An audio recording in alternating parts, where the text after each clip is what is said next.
नमस्कार। भारत का इतिहास हजारों सालों में फैला है। एक बहुत बहुत विशाल कहानी है ये। जी हाँ।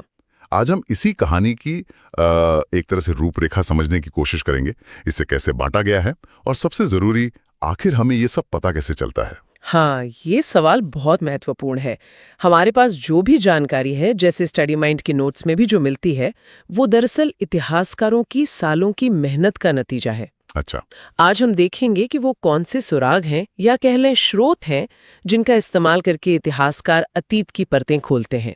तो मतलब आज हमारा मकसद सिर्फ घटनाओं की लिस्ट देखना नहीं है, बल्कि ये समझना है कि भाई इतिहास को जानने का तरीका क्या है। बिल्कुल।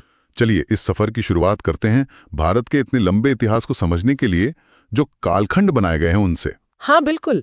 देखिए, लगभग 5000 साल का जो दर्ज इतिहास है, उसे समझने के लिए इतिहासकारों ने इसे मोटे तौर पर 3 हिस्सों में बांटा है: प्राचीन, मध्यकालीन और आधुनिक भारत। प्राचीन, मध्यकालीन, आधुनिक। ओके। हाँ, ये बस एक सुविधा के लिए विभाजन है, ताकि इस विशाल समय को थोड़ा व्यवस्थित रूप से देखा जा सके। ठीक है, तो सबसे पहले आता है प्राचीन भारत। ये कब से कब तक का माना जाता है? इसकी शुरुआत होती है प्रागैतिहासिक काल से, मतलब वो समय जब लिखने की कला नहीं थी, और ये लगभग 600 ईस्वी तक चलता है। अच्छा, काफी लंबा समय है तो। हाँ, बहुत लंबा। और इसमें भी कई चरण हैं। सबसे पुराना है पुरा पाषाण काल, जब इंसान पत्थर के औजार इस्तेमाल करता था और शिकार पर निर्भर था। पत्थर के औजार मतलब वो बड़े और खुरदुरे से पत्थर? हाँ हाँ, शुरुआत में बिल्कुल वैसे ही थे। फिर आया मध्य पाषाण काल। इसमें माइक्रोलिथ यानी बहुत छोटे नुकीले पत्थर के औजार बनने लगे। माइक्रोलिथ, छोटे औजार। जी, शायद वो तीर या भाले के नोक वगैरह बनाने के काम आते होंगे। इसके बाद नवपाषाण काल में तो एक क्रांति सी हुई।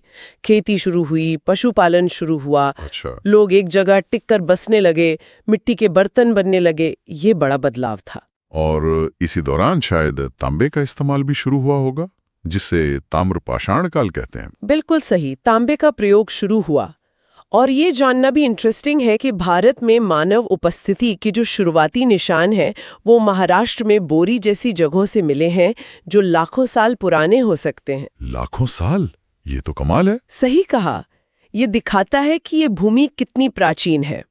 खैर, प्रागैतिहासिक काल के बाद एक बड़ा पड़ाव आता है सिंधु घाटी सभ्यता। हाँ, इंडस वैली सिविलाइजेशन, ये तो स्कूल में भी पढ़ा है। जी, लगभग 2600 से 1900 ईसा पूर्व।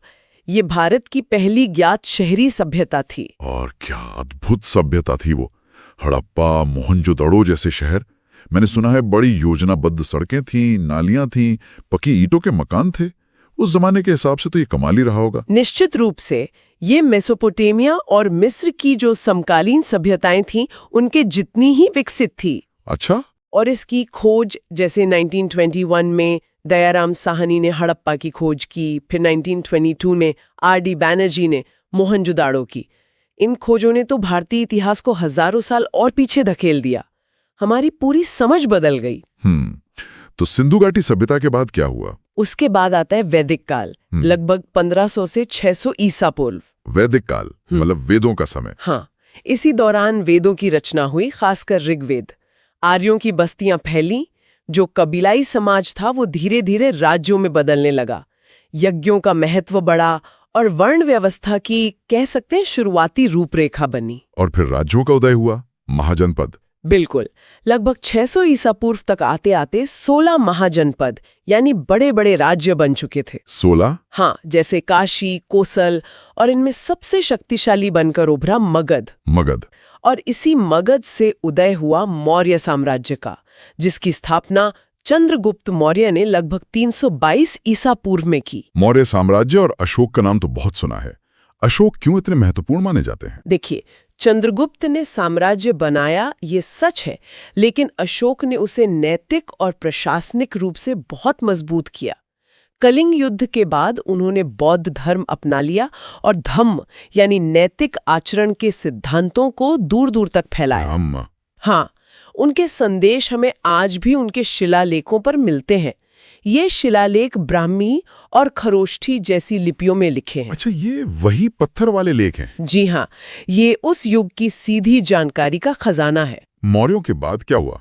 क्या साम्राज्य वैसे ही चलता रहा? नहीं, मौर्य साम्राज्य के पतन के बाद भारत में फिर से एक तरह का विकेंद्रीकरण हुआ। सत्ता छोटी छोटी शक्तियों में बट गई। इसे मौर्योत्तर काल कहते हैं, लगभग 185 ईसा पूर्व से 300 ईस्वी तक। तो कौन लोग आए इस समय? इस दौरान उत्तर पश्चिम से हिंद यूनानी, शक और कुषाण जैसे शासक आए। कुषाण, कनिष्क वाला। हाँ बिल्कुल, कुषाण शासक कनिष्क ने तो मध्य एशिया तक साम्राज्य फैलाया था और उन्होंने बौद्ध धर्म की महायान शाखा को काफी बढ़ावा दिया। इस दौर में व्यापार भी खूब फला फूला, खासकर सिल्क रूट से। और फिर आता है गुप्त काल, जिसे भारत का स्वर्ण युग भी कहते हैं। जी। क्या वाकई में सब कुछ सोने का था उस समय? नहीं, स्वर्ण युग का मतलब शाब्दिक सोने से नहीं है। इसका मतलब है कला, साहित्य और विज्ञान की जबरदस्त उन्नति से। अच्छा। गुप्त काल, जो लगभग 320 से 550 ईस्वी तक रहा, इसमें गणित में आर्यभट्ट जैसे लोग हुए जिन्होंने शून्य की अवधारणा पर काम किया। आर्यभट्ट, हाँ। साहित्य में कालिदास जैसे महान कवि और नाटककार हुए। मंदिर निर्माण की कला बहुत विकसित हुई। तो ये एक तरह से सांस्कृतिक और बौद्धिक शिखर का काल था। समझ गया। तो ये था प्राचीन भारत का एक बहुत लंबा और कह सकते हैं काफी विविध दौर। बिल्कुल। अब अगर मध्यकालीन भारत की बात करें, जो आपने बताया लगभग 600 ईस्वी से 1757 ईस्वी तक माना जाता है, इसकी मुख्य पहचान क्या थी?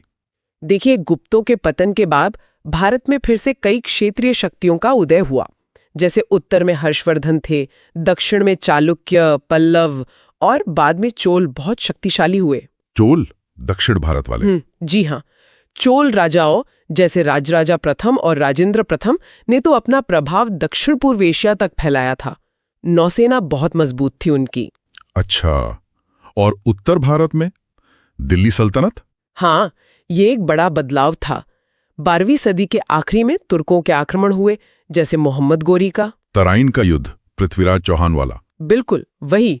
तराइन के युद्धों के बाद 1206 में कुतुबुद्दीन ऐबक ने दिल्ली सल्तनत की स्थापना की। कुतुब मीनार वाले? हाँ, वही। ये सल्तनत करीब 300 साल तक चली। इस दौरान कई अलग अलग वंशों ने राज किया। गुलाम वंश, खिलजी, तुगलक, सैयद, लोदी। अच्छा, कई वंश थे। जी। इनमें अलाउद्दीन खिलजी अपने बाजार नियंत्रण और सैन्य सुधारों के लिए जाने जाते हैं। और फिर दिल्ली सल्तनत के बाद मुगल आए। बिल्कुल। 1526 में पानीपत की पहली लड़ाई हुई। ये एक निर्णायक मोड़ था बाबर और इब्राहिम लोदी के बीच। सही। बाबर ने इब्राहिम लोधी को हराया और मुगल साम्राज्य की नींव रखी। ये साम्राज्य अगले करीब 200 सालों तक भारत की प्रमुख शक्ति बना रहा। मुगलों में तो अकबर, शाहजहां, औरंगजेब जैसे बड़े बड़े नाम हैं। इनकी क्या खासियत थी? देखिए, अकबर अपनी सुलह कुल यानी धार्मिक सहिष्णुता की नीति और एक मजबूत प्रशासनिक व्यवस्था जैसे मनसबदारी सिस्टम के लिए जाने जाते हैं। Akbar the great. फिर शाहजहां के काल में वास्तुकला, आर्किटेक्चर का अद्भुत विकास हुआ। ताजमहल उसका सबसे बड़ा उदाहरण है। ताजमहल तो है ही लाजवाब। और औरंगजेब ने साम्राज्य का विस्तार दक्षिण में काफी किया, लेकिन उनकी कुछ नीतियां, खासकर धार्मिक नीति, थोड़ी विवादास्पद रहीं और शायद बाद में साम्राज्य के पतन में उनकी भूमिका भी रही। और इस काल का अंत आप 1757 के प्लासी युद्ध से जोड़ रही थी, ऐसा क्यों? हाँ, क्योंकि प्लासी का युद्ध, जिसमें रॉबर्ट क्लाइव के नेतृत्व में ईस्ट इंडिया कंपनी ने बंगाल के नवाब सिराजुद्दौला को हरा दिया, वो सिर्फ एक लड़ाई नहीं थी। तो क्या था? उसने भारत में ब्रिटिश राजनीतिक सत्ता की शुरुआत कर दी। इसके बाद कंपनी धीरे धीरे शासक बन गई। इसीलिए इतिहासकार अक्सर यहीं से भारत का आधुनिक काल शुरू हुआ मानते हैं। अच्छा, तो यहां से शुरू होता है आधुनिक भारत, यानी 1757 से अब तक। इसमें तो बहुत कुछ हुआ होगा। हाँ, जाहिर है।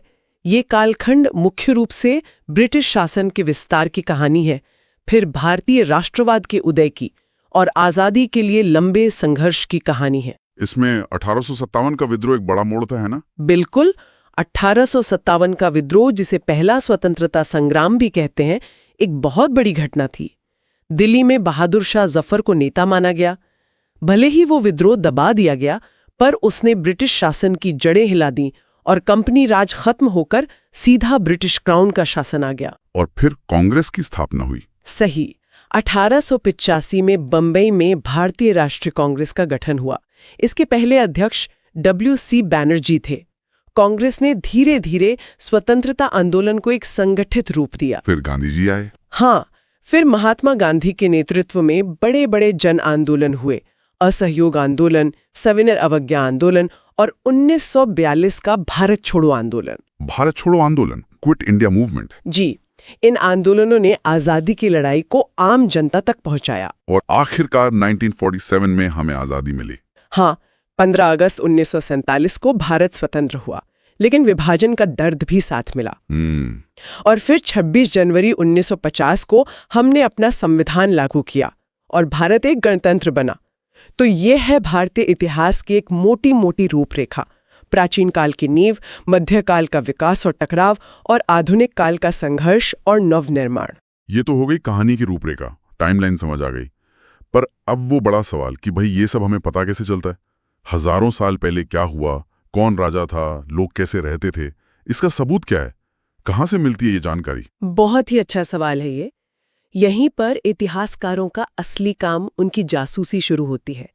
अतीत को जानने के लिए वो सबूतों पर निर्भर करते हैं, जिन्हें हम स्रोत या सोर्सेज कहते हैं। स्रोत, अच्छा। हाँ, और इन स्रोतों को हम मोटे तौर पर 2 मुख्य श्रेणियों में बांट सकते हैं। एक तो साहित्यिक स्रोत और दूसरे पुरातात्विक स्रोत। साहित्यिक स्रोत मतलब लिटरेरी सोर्सेस, लिखी हुई चीजें। बिल्कुल, इसमें हर तरह का लिखा हुआ साहित्य आता है। इसका एक बड़ा हिस्सा है धार्मिक साहित्य। धार्मिक साहित्य जैसे हमारे वेद हैं, ऋग्वेद, यजुर्वेद, सामवेद, अथर्ववेद। ऋग्वेद शायद दुनिया का सबसे पुराना लिखित धार्मिक ग्रंथ माना जाता है। सबसे पुराना? हाँ। फिर उपनिषद हैं, जिनमें गहरा दार्शनिक चिंतन है। रामायण, महाभारत, पुराण, ये सब धार्मिक ग्रंथ तो हैं ही, लेकिन ये सिर्फ धर्म की बात नहीं करते। ये उस समय के समाज, रीति रिवाज, राजाओं की वंशावली, लोगों की सोच, इन सब के बारे में भी बहुत कुछ बताते हैं। अच्छा, मतलब धर्म के साथ साथ समाज का भी पता चलता है? बिल्कुल, और सिर्फ हिंदू ग्रंथ ही नहीं, दूसरे धर्मों के ग्रंथ भी उतने ही महत्वपूर्ण हैं। जैसे बौद्ध धर्म के त्रिपिटक ग्रंथ हैं, विनय पिटक, सुत्त पिटक, अभिधम्म पिटक। ये पाली भाषा में लिखे गए हैं। पाली भाषा में? हाँ। और जातक कथाएं हैं, जिनमें बुद्ध के पूर्व जन्मों की कहानियां हैं। इनसे उस काल के बौद्ध विचारों और सामाजिक जीवन पर काफी रोशनी पड़ती है। और जैन धर्म के भी होंगे? जी हाँ, जैन धर्म के आगम सूत्र हैं, जो ज्यादातर प्राकृत भाषा में हैं। ये भी बहुत महत्वपूर्ण जानकारी देते हैं। तो ये तो हुआ धार्मिक साहित्य। जी। इसके अलावा और क्या आता है साहित्यिक स्रोतों में? फिर आता है धर्मनिरपेक्ष या गैर धार्मिक साहित्य, सेक्युलर लिटरेचर। इसमें कानून की किताबें, राजनीति पर ग्रंथ, विज्ञान, जीवनियां, नाटक, कविताएं, ये सब शामिल हैं। अच्छा, जैसे कौटिल्य का अर्थशास्त्र? बिल्कुल, कौटिल्य या चाणक्य का अर्थशास्त्र मौर्यकालीन शासन व्यवस्था, अर्थव्यवस्था, समाज, जासूसी प्रणाली, इन सब के बारे में गजब की जानकारी देता है। ये सिर्फ राजनीति की किताब नहीं है, ये दिखाती है कि उस समय राज्य कितना संगठित था। और विदेशी यात्रियों के विवरण भी बहुत महत्वपूर्ण हैं। विदेशी यात्री? जी। मतलब जो बाहर से भारत आए? हाँ, जैसे यूनानी राजदूत मेगास्थनीज, जो चंद्रगुप्त मौर्य के दरबार में आया था, उसने इंडिका नाम की किताब लिखी।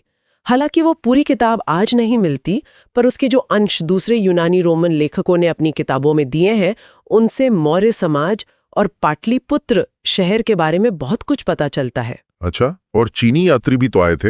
हाँ, वो तो बहुत ही महत्वपूर्ण है। जैसे फाहियान चंद्रगुप्त विक्रमादित्य के समय आया, फिर ह्वेनसांग जो हर्षवर्धन के शासनकाल में आया, और उसने नालंदा विश्वविद्यालय में पढ़ाई भी की। ह्वेनसांग, इनका नाम तो काफी सुना है। जी, उसने अपने यात्रा वृत्तांत सीयूकी में भारत के समाज, धर्म, शिक्षा व्यवस्था का बहुत विस्तार से वर्णन किया है।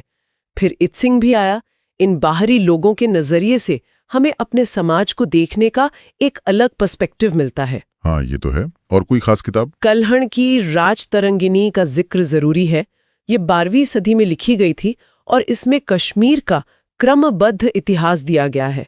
ये भारत में ऐतिहासिक लेखन का एक बहुत अच्छा उदाहरण है। बाणभट्ट का हर्षचरित भी है, जो राजा हर्षवर्धन की जीवनी है और उनके दरबारी कवि ने लिखी थी। तो ये साहित्यिक स्रोत हमें उस समय के विचार, विश्वास, घटनाएं, समाज, इन सब के बारे में बताते हैं। बिल्कुल। अब दूसरे तरह के स्रोत पर आते हैं, पुरातात्विक स्रोत। आर्कियोलॉजिकल सोर्सेस, ये क्या होते हैं? पुरातात्विक स्रोत वो भौतिक सबूत हैं, वो फिजिकल एविडेंस हैं जो हमें जमीन की खुदाई से मिलते हैं या पुरानी इमारतों खंडरों के रूप में आज भी मौजूद हैं। इन्हें हम छू सकते हैं, देख सकते हैं। अच्छा, मतलब असली चीजें। हाँ, असली चीजें। ये कई तरह के होते हैं। जैसे सबसे महत्वपूर्ण है शिलालेख या अभिलेख, इंस्क्रिप्शंस। अच्छा, जैसे अशोक के शिलालेख जिनका जिक्र आपने पहले किया था। बिल्कुल। अशोक के शिलालेख पत्थर के बड़े बड़े स्तंभों और चट्टानों पर खुदे हुए हैं। ये एक तरह से राजा का सीधा संदेश है अपनी प्रजा के नाम। क्या लिखा है उनमें? उनमें उसके धर्म के सिद्धांत हैं, प्रशासनिक आदेश हैं, कलिंग युद्ध के बाद उसके बदले हुए विचारों का जिक्र है, और ये ब्राह्मी और खरोष्ठी जैसी लिपियों में है। इन लिपियों को पढ़ा जा सका है? हाँ, ये बहुत बड़ी उपलब्धि थी। 1837 में जेम्स प्रिंसेप नाम के एक अंग्रेज विद्वान ने ब्राह्मी लिपि को सफलतापूर्वक पढ़ लिया। अच्छा। और उसके बाद तो जैसे भारतीय इतिहास कर एक पूरा का पूरा अध्याय ही खुल गया। अशोक कौन था, उसका धर्म क्या था, ये सब पता चला। कमाल है। और दूसरे राजाओं के भी शिलालेख हैं? जी हाँ, बहुत से हैं। जैसे समुद्रगुप्त की प्रयाग प्रशस्ति है जो इलाहाबाद स्तंभ पर है। इसे उनके दरबारी कवि हरि सेन ने लिखा था और इसमें समुद्रगुप्त की विजयों का बखान है। रुद्रदामन का जूनागढ़ शिलालेख है जो संस्कृत में है। ये शासकों की उपलब्धियों, उनकी सोच और उनके कामों का सीधा प्रमाण होते हैं। शिलालेखों के अलावा और क्या? सिक्के? सिक्के। पुराने सिक्कों से क्या पता चलता है? सिक्के तो कमाल की जानकारी देते हैं। बहुत छोटी सी चीज होते हैं लेकिन इतिहास का खजाना छुपा होता है उनमें। कैसे? देखिए, भारत के सबसे पुराने सिक्के हैं आहत सिक्के, पंच मार्क्ड कॉइन्स। ये करीब 6ठी सदी ईसा पूर्व के हैं। आहत सिक्के? हाँ, ये चांदी या तांबे के टेढ़े मेढ़े से टुकड़े होते थे जिन पर अलग अलग चिन्ह ठप्पा मारकर बनाए जाते थे। इनसे उस समय के व्यापार और अर्थव्यवस्था का अंदाजा लगता है। और बाद के सिक्के? बाद के शासकों जैसे हिंद यूनानी या गुप्त राजाओं के सिक्कों पर तो राजाओं के नाम, उनकी उपाधियां, शासनकाल की तिथियां, यहाँ तक कि उनके चेहरे और देवी देवताओं की तस्वीरें भी मिलती हैं। हाँ, राजाओं के चेहरे भी? हाँ, इससे उनके शासनकाल का पता चलता है, उनके धर्म के बारे में पता चलता है, उनके साम्राज्य की सीमा कहाँ तक थी, व्यापार कैसा था, ये सब अंदाजा लगता है। गुप्त काल के सोने के सिक्के उनकी आर्थिक समृद्धि और कलात्मक उत्कृष्टता को दिखाते हैं।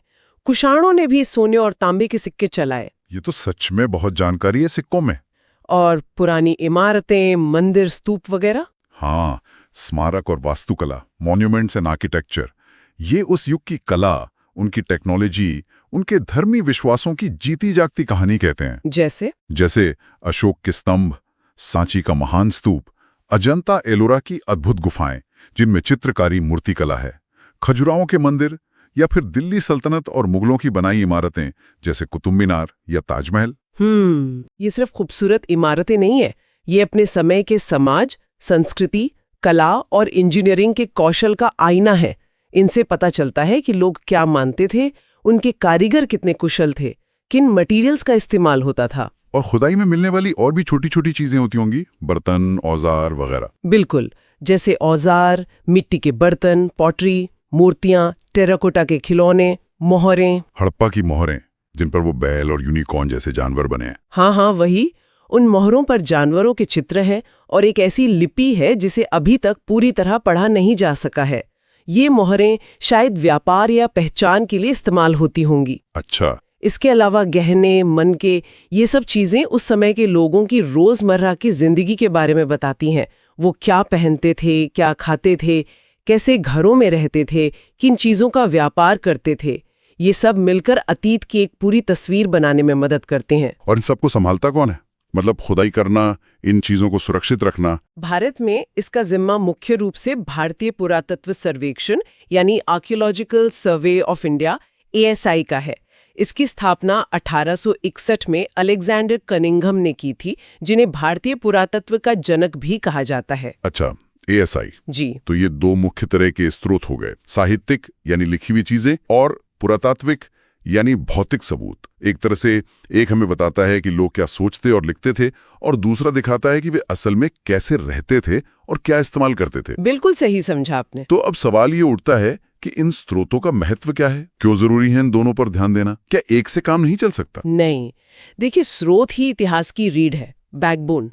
बिना सबूतों के इतिहास सिर्फ कहानी है, मनगढ़ंत किस्सा। हाँ, वो तो है। अब साहित्यिक स्रोत हमें विचार, दर्शन, सामाजिक नियम, घटनाएं बताते हैं। ये बहुत जरूरी है, लेकिन कई बार इनमें लेखक का अपना नजरिया, उसका झुकाव या थोड़ी अतिशोक्ति भी हो सकती है। अच्छा, मतलब जैसे कोई दरबारी कवि अपने राजा की तारीफ में कुछ ज्यादा ही लिख दे। हाँ, बिल्कुल हो सकता है।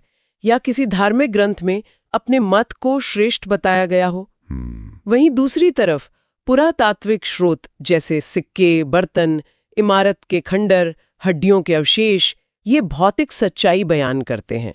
वो झूठ नहीं बोलते। हाँ, पत्थर या सिक्का क्या झूठ बोलेगा। सही कहा।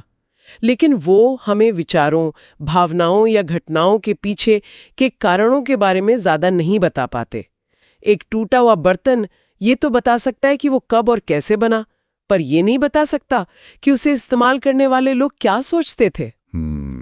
ये बात भी सही है। इसीलिए इतिहासकार इन दोनों तरह के स्रोतों का मिलान करते हैं, क्रॉस चेक करते हैं, साहित्यिक जानकारी को पुरातात्विक सबूतों से पुख्ता करने की कोशिश करते हैं, या फिर जब कोई पुरातात्विक खोज होती है तो उसे समझने के लिए साहित्यिक ग्रंथों में उसका संदर्भ ढूंढते हैं। तो इसका मतलब ये हुआ कि एक भरोसेमंद, एक संतुलित इतिहास लिखने के लिए दोनों तरह के स्रोतों को साथ लेकर चलना जरूरी है। बिल्कुल।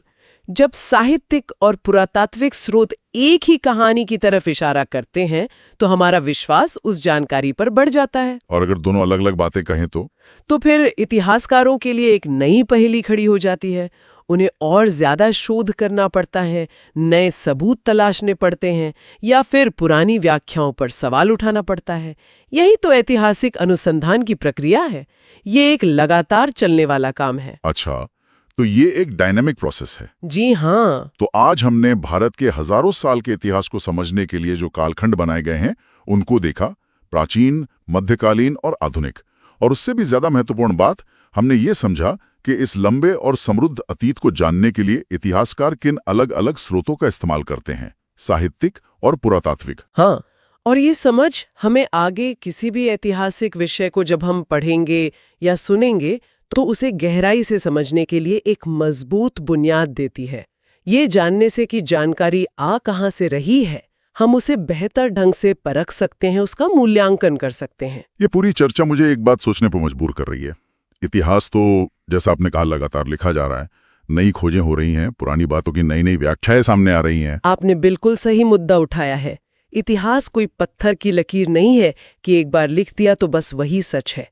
ये निरंतर चलने वाली एक खोज है, एक इंटरप्रिटेशन है। एक ही घटना के बारे में कोई नया शिलालेख मिल जाए या कोई पुराना टेक्स्ट नए तरीके से पढ़ा जाए तो हमारी पूरी समझ बदल सकती है। हाँ, ये तो है। और ये सोचना भी कितना दिलचस्प है कि आज हम जो कुछ कर रहे हैं, लिख रहे हैं, बना रहे हैं, हमारी digital records, social media post, हमारी आज की इमारतें, हमारे सामान, जी, भविष्य के इतिहासकार मान लीजिए सदियों बाद हमारे समय को समझने के लिए इनमें से किन चीजों को स्रोत मानेंगे और वो हमारी कहानी कैसे लिखेंगे? क्या वो हमें सही समझ पाएंगे? ये एक बेहतरीन सवाल है जिस पर हम सबको सोचना चाहिए। ये हमें याद दिलाता है कि हम सब जाने अनजाने इतिहास का हिस्सा बन रहे हैं और अपने निशान छोड़ रहे हैं। बिल्कुल। इसी विचार के साथ आज की एक गहन चर्चा यही समाप्त करते हैं। जी, ज्ञान की खोज जारी रखिए।